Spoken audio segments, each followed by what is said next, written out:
if we had a better translation. For example, if we had the Texas Standard Version.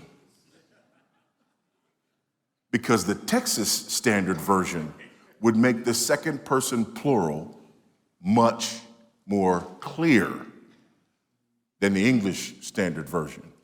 The English Standard Version just says, I will visit you and I will fulfill to you my promise and bring you back to this place.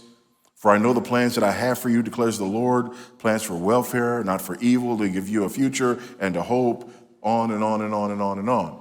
If we had the Texas version, you'd know what he's talking about, because the Texas version would say, I will visit y'all, and I'll fulfill to y'all my promise, and I'll bring y'all back to this place. For I know the plans I have for y'all, declares the Lord. This is not individual. And if you doubt that, if you question that, just look at verse 12.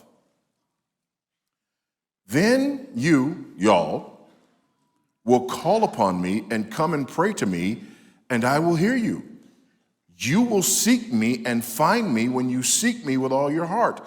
I will be found by you, declares the Lord, and I will restore your fortunes and gather you from all the nations and all the places where I have driven you, declares the Lord, and I will bring you back to the place from which I sent you into exile. All the places. Now, unless you've been cut into pieces, this is not an individual. This is the covenant community. This is the people of God. This is God's faithfulness throughout the generations to the people he calls his own. Amen? That's the optimism that Jeremiah 29:11 is intended to bring. And now with that in mind, let's look at what that does. What does that do when you live in the midst of exile?